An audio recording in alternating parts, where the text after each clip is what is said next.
back to our channel, Balikbayan Farm Diaries. Today, my husband and I will talk about something really important. Maybe this video will help you, plan better for your future.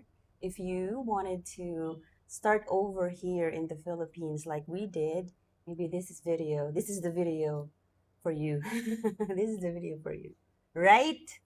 Yeah, we're going to talk about the reasons why we chose Philippines, why we love it here. Yeah. Why you should also consider starting over here in our beloved country. The first reason, and it's the biggest one, Ah, the cost of living. Yeah. yeah, yung una yung cost of living. Ah, marami sa atin mga nagsasabi ng mga nagbakasyon dito galing ng Amerika na, oh, ang mahal na ng mga bilihin sa Pilipinas. Totoo naman yun, mahal na talaga. Pero mahal din sa Amerika yung cost of living. Unang-una sa pagkain lang, pag nagsha-shopping ka, pupunta ka ng Costco, mababa ng mga $400 yan. Samantalang dito, pag nag-shopping kami, siguro gumagastos kami siguro mga $100, punong-puno na rin yung cart namin. Mas mura. Kung kumikita kayo ng dollar, malaki, mas marami yung mabibili nyo rito. Kesa sa yung dollar, gagamitin mo rin sa Amerika. Mm-hmm. Yeah. Pag i-eat out din po kami sa restaurants, ganyan, we only spend about $25 to $35. Good for how many people? 4 to 5. 4 to 5 people. Yeah. Yung 4 to 5 people na yun, yung $30 to $35, mayroon na yung 4 na ulam, Mm-hmm. tapos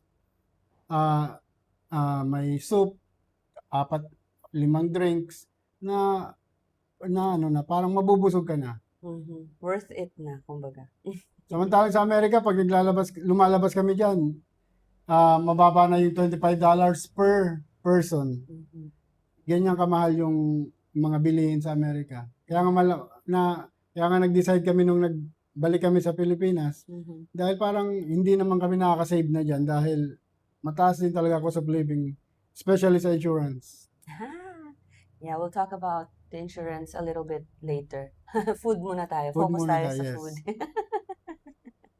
Right. Pero something to consider din, of course, is yung location namin. We are here in Sorsogon. Probinsya po siya. So, kung ikukumpara po ang mga presyohan namin dito, compared po natin sa Manila, let's say, Manila or Cavite. Actually, yung mga kapatid ko na mga taga Cavite, nagugulat sila.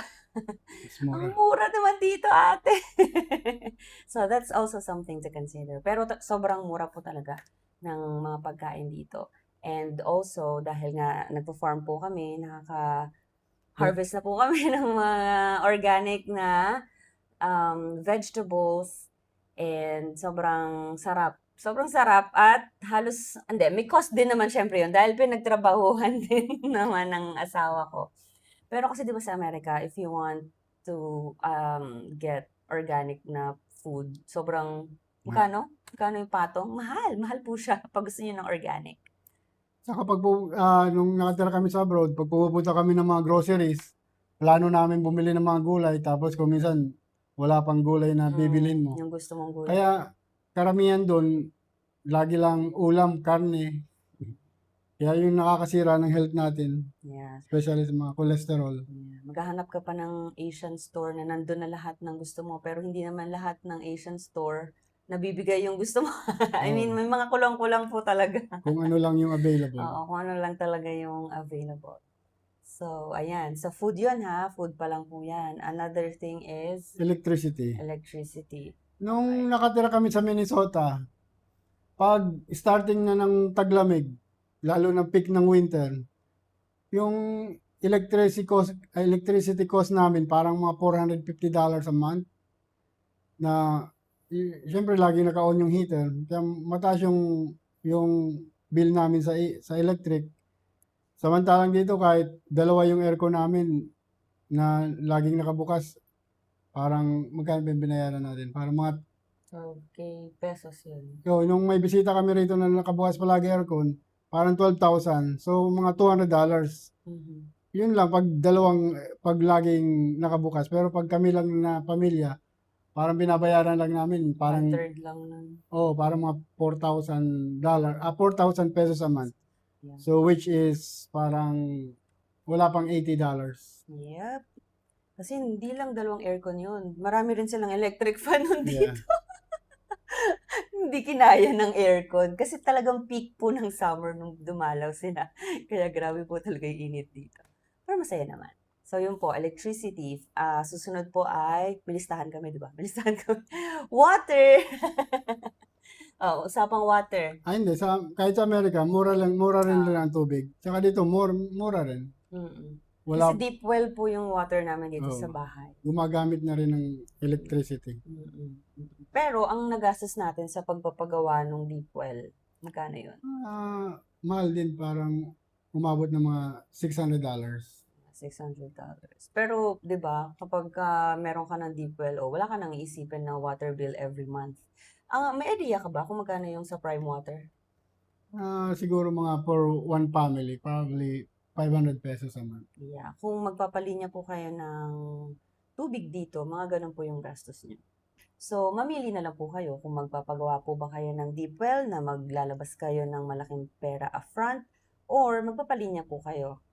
And yun, monthly bills po ninyo is aabot ng 500. Depende sa inyo po kung gaano po kalaki yung pamilya ninyo. At kung Yes. gaano kayo kadalas maligo. Joke lang. Okay, next. Naka-cover na rin po ng cost of living, of course. Travel. Diba? Kami po, yung family po namin, mahilig po kami mag-travel. Kasama po yan sa aming value as a family. We love to travel and collect memories, diba? Binavalue po namin ang family time. So, kahit po nung nasa Amerika po kami, at least once a year, no? Minsan nakakadoble, pero talagang yung once a year, ini-schedule po talaga na makapag-family time po kami. Ayan po. Pero pag dito sa Pilipinas, Anytime. Basta wala kaming gagawin. Pag nakapag-decide kami na pupunta ng dagat, 20 minutes 20 away, minutes lang, nandun na kami sa dagat. Magbabawal lang kami ng pagkain. konting pagkain.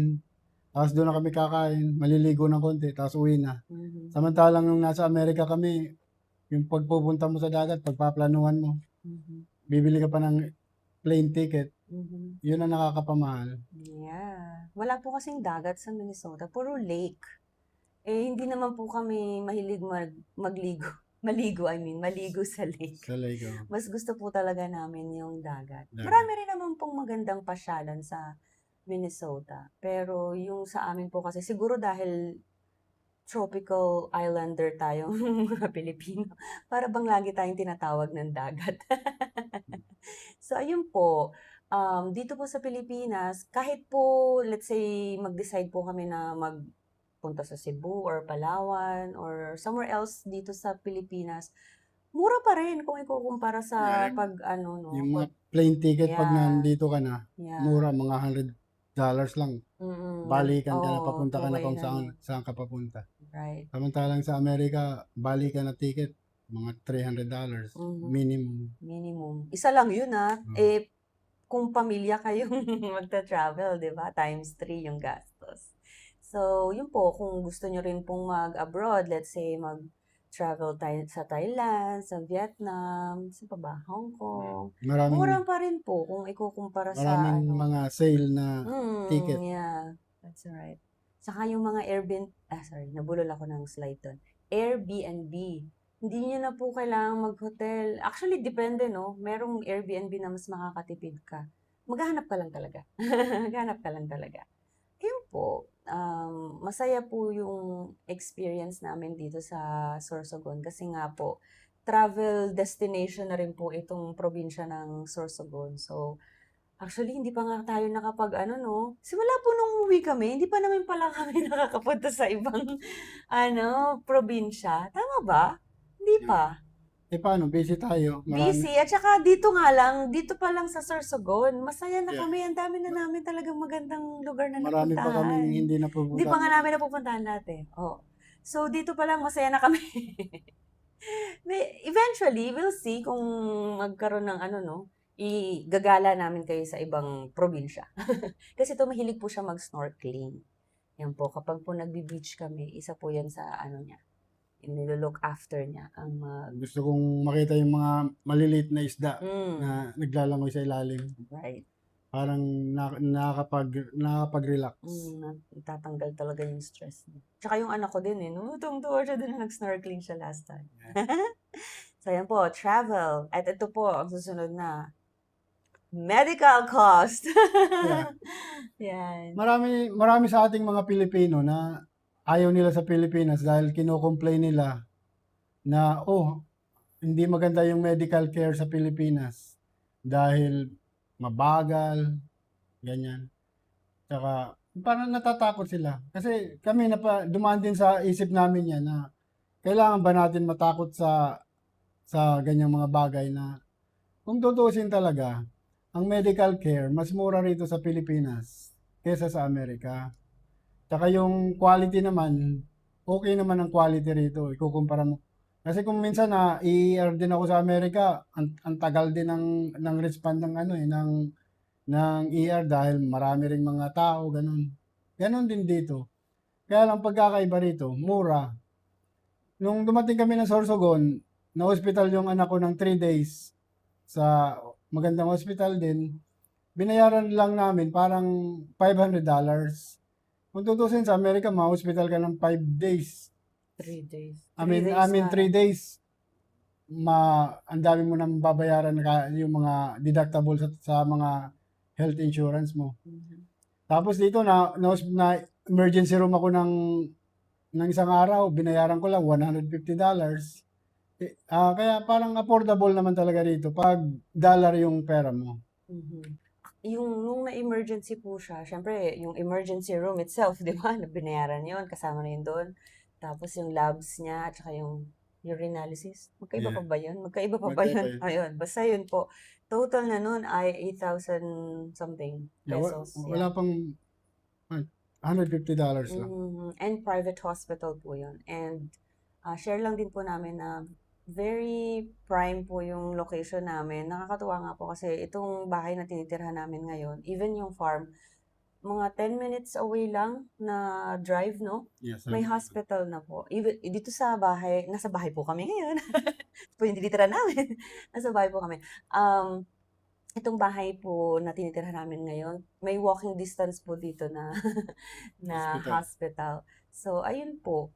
Hindi naman po siya yung probinsya na parang sa bundok pa kami manggagaling at kapag nagkaroon ng emergency, kailangan pang helicopter. Hindi naman, wala naman kami sa ganung lugar. Ayun po, siguro talagang ano lang narrative na kasi yan na kumakalat. Diba kumakalat na ganito sa Pilipinas, ganito sa Pilipinas. Pero baka naman kasi dati pa yon, alam niyo yun, parang nung araw siguro ganun. Pero nagbago na, alam mo yun, nag-improve na rin naman. And I don't know, we can't say na ganito sa lahat ng hospitals, di ba? It so happen lang na talagang yung mga experiences namin, maganda naman so far. Na-share mo na ba yung sa pamangkin ko? Hindi pa, no? Like yung sa pamangkin ko po, na-hospital din po siya nung dumalaw sila dito. Nagkaroon po siya ng cut dito sa kanyang chin. So, dinala po namin siya sa ER. Hindi pala ako kasama, yung kapatid ko lang. Dinala po siya sa ER. Provincial hospital po yun, pampubliko. Pero ang sabi ng sister ko, maganda daw po yung service doon. At what do you call this? Friendly din po yung staff. Kahit public. Kahit public po siya. So, ayun po, parang, I don't know,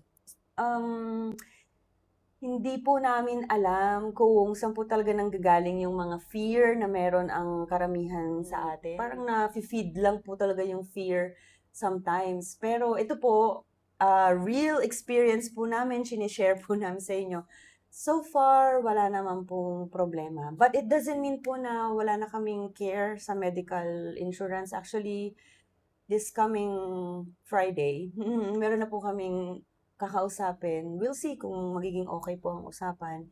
And as promised, kapag po nakahanap po kami ng medical insurance, health insurance dito na maganda, i-share po namin, i-vlog po namin yan para mabawas-bawasan naman po ang fear ninyo. Kung yun lang naman po talaga ang pumipigil sa inyo para i-enjoy ang buhay dito sa Pilipinas. Isang mai-share ko sa inyo, kasi parang naging eye-opener to sa akin. Mhm. Kasi nung nagkasakit yung mother-in-law ko, yung una kong mother-in-law sa Amerika, na wala nang walang magbabantay sa kanya. So kailangan, alam mo naman sa Amerika, busy mga tao, may mga trabaho. Hindi mababantayan nung anak yung magulang niya. Kaya nung na-realize ko na-experience ko yung ah, nung dinala siya sa nursing home, na-experience ko na yung quality nung nursing home sa America. Amerika kumpara rito, napakalaki ng diferensya.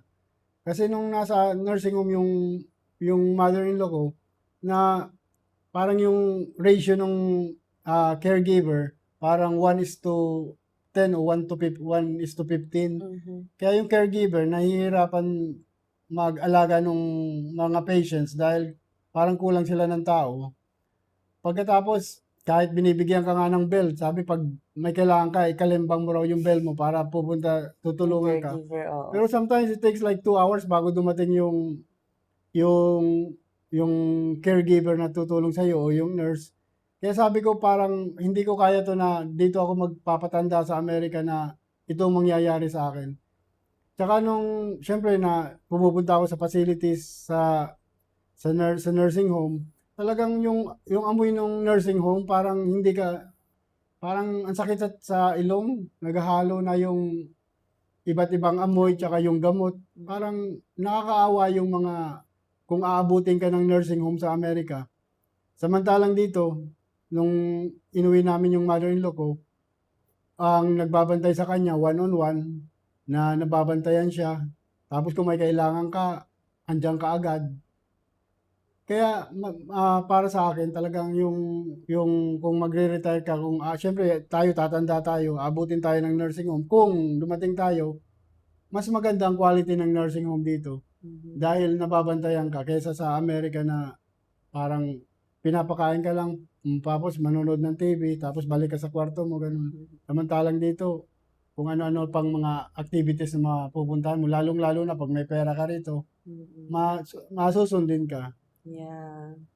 Dahil, 'di ba ngayon sa nursing home, sabi mo kapag may asset pa, Oo. uunahing ubusin mo na yung assets mo. Tsaka isa pang mai-share ko sa inyo, siguro ang iba sa inyo hindi pa 'to alam, na 'pag napunta ka sa nursing home, lahat ng asset mo kakainin ng nursing home. Yung hindi mo halimbawa nasa nursing home ka na, hindi mo na puwede ibenta yung bahay mo kasi yun ang gagamiting Fund. pondo para sa nursing home mo. Kasi nung na-nursing home yung mother-in-law ko, yung biyenan ko, na nagbabayad kami ng I think 11 to 12,000 a month. Kaya yung lahat ng equity ng bahay niya napunta lang sa nursing home. Mhm. Dahil siyempre yun manggagaling yung pondo. Okay nga diyan sa Amerika na libre pag wala kang pera. Pero pag mga middle class ka na may naipon ka, mauubos yan sa nursing home. Lalo na kung tumagal ka sa nursing home. Yung mga siyempre, kung minsan, di ba proud tayo dahil nabayaran na natin yung 30 years mortgage. Mhm. Tapos may malaki na equity natin sa bahay. Pero lahat naman na naipon natin, parang babalik lang yan sa nursing home. Mhm. So, ang sa akin lang, parang bakit hindi mo i-enjoy yung mga naipon mo na equity sa bahay, mag-travel ka, at mag-enjoy ka sa buhay mo para mapakinabangan mo naman kesa naman yung nursing home lang yung makikinabang sa lahat ng naipon mo. Yeah. Yun ang masakit na katotohanan pero yan ang totoo. Mhm. Nag-work ka ng 3 dekada, 4 na dekada, Iba nga, tapos 60 years na nagtrabaho, 50 years, tapos tapos napunta lang sa mm. nursing home. Right. Yung quality of life, wala talaga. 'Di ba? Hindi naman siguro tayo nabuhay sa mundo para maging gano'n na lang ang ano natin, 'di ba, ang Yeah. buhay natin. Tsaka siyempre tayo mga Pilipino tayo, iba sa Pilipino rin yung asawa sa Amerika, tapos sasabihin ng anak natin na, "Mom, Dad, we'll take care of you when you get old." Tapos hindi naman nangyayari yun dahil may mga pamilya na yung mga anak natin. Mm. Tapos parang mahirap humanap ng tulong sa Amerika. Samantalang dito 'pag pinaikot mo yung pera mo, Hmm, madaling makahanap ng tulong at saka napakamura pa. Kung mm. kahit kumuha ka ng dalawang katulong dito, affordable para kung galing ka naman sa Amerika may savings ka. 'Pag po nakakabasa po kasi talaga kami ng mga comments and ang big issue lang po talaga is yung Healthcare. medical, yeah, yung healthcare. Parang may konting lungkot sa side naming mag-asawa na talagang yun lang pala talaga ang nagiging hindrance para ma-enjoy nila ng maayos yung buhay nila. Takot talaga sila na ano, na bumalik dito dahil lang dun sa healthcare. Pero, if we are being honest, 'di ba, dahil nga po sa taas ng cost of living diyan sa Amerika, marami rin po tayong hindi na-e-enjoy, na hindi nagagawa dahil nga mas napupunta nga po dun sa mga let's say nga sa food, sa gas, electricity, sa water, na dito po dahil nga po mas nakakamura kami sa mga gano'ng bagay, 'di ba, parang yung quality of life namin mas umokey kumbaga. Tsaka yung kung gusto mo mag-alaga ng health mo dito sa Pilipinas, mas sustainable po kaysa po nung nandiyan sa Amerika. Kasi naalala ko dati nung nandiyan ako may mga programs pa ako na binibili na annual na kailangang ano yun, i-resubscribe, gano'n. Na effective naman po talaga, pero dahil nga po ang cost of living ay pa-gano'n na po, hindi na rin naging sustainable. Pero dito po dahil napapawisan kami lagi, and lagi naman kaming gumagalaw, fresh yung kinakain namin. Parang napaka-effortless lang po. Malaking factor po talaga ang cost of living dito sa Philippines kung bakit dito talaga namin mas pinili na mag-start over. We don't consider this as retirement, like full-blown retirement, kasi may mga, nagtatrabaho pa rin naman po kami actually. And kung tutuusin, ang ibig naman pong sabihin talaga ng retire is to withdraw. So, ang ginawa lang naman talaga namin is we withdraw our life from the US and start over dito sa aming mahal na bayan. Sa ating mahal na bayan, I mean. Yun lang po naman, nag-start over na kami ng new chapter dito. No regrets po sa isang taon na tumigil kami dito. So far, so good. Kung hindi nyo pa po napapanood yung last video namin, ilalagay ko po siya dito. Ayan, click nyo po siya. And another reason, ito big din to for us, yung strong sense of community. Alam niyo ba sa Amerika, kapag nag-target ka dyan, pag nag-grocery ka, in and out ka lang, di ba? In and out. Kuhanin mo lang yung gusto mo, go, go, go. Uwi na. Uwi na. Pero dito, kapag namamalengke kami, nakakachika-chika pa namin. Di ba? Nakakatuwa po na nakakakwentuhan mo yung mga tindero, mga tindera, as if matagal na kayong magkakilala, di ba? Nakakatuwa po na every time na namamalengke kami, may shout out, asan ang sticker? Parang gusto rin nila kaming tulungan na i-promote yung vlog namin, itong YouTube channel namin. Parang nag-i-initiate na sila na mag-help para sa amin. Dahil dyan, naalala ko mag-print tayo ng sticker. So yun po, nakakatuwa. Tapos, di ba dito sa atin yung may mga suki. Sa US, wala namang ganun. At ito pala si Suki, ganyan. Nakakatuwa po talaga. And ngayon po na nagbukas kami ng isang maliit na laundry shop, nararamdaman ko po yun, yung community na yan, like, yung mga customer namin na bumabalik-balik na sa amin, nakakakwentuhan ko na rin. Alam niyo, nakakatuwa kasi most of the time sa Amerika, kung hindi ako, like, for example, ang normal talaga na day namin is papasok ako, uwi ako sa work, siya naman papasok, and then uuwi siya. Ganun kami the whole week, right? And then magcha-church kami, doon lang kami magkakaroon ng konting interaction with other people, di ba? Pag nag-church. Tapos, kapag siguro may mga birthday, mga Filipino, friends, ganyan. Pero naka-schedule yon. Naka-schedule yon. Pero dito po, everywhere you go, kapag pumunta ka sa tindahan, bibili ka lang ng mango shake, pwede mo nang kausapin yung Maubos na araw mo. tapos na araw mo joke lang. Siya, okay lang sa kanya kasi siyempre may time freedom na eh. Pero alam niyo yun? So nakakatuwa po. Tapos yung mga kaibigan niya na elementary, high school, friends, ganyan, na naging kaibigan ko na rin. Lagi po sila nandito, dumadalaw po sila. And kahit na po sabihin natin na sa maliit na bagay, parang tumatanaw sila ng utang na loob, di ba? Nagbibigay rin sila ng anything na kaya nilang i-offer. Nakakatuwa po talaga. And tayo naman mga Pilipino talaga, gusto natin yung ganyan. Yung lagi tayong, ano, di ba? May camaraderie, di ba? Kaya pag si Alex Ayala nananalo, talagang ang dami nanonood. Laging ano, tsaka si Manny Pacquiao. Strong ang sense of community dito sa atin, sa Pilipinas. Sana po nakatulong po itong video na ito, nagbigay ng value and information para po mas maging better yung plans ninyo if you wanted to do the same thing. Diba? Yes.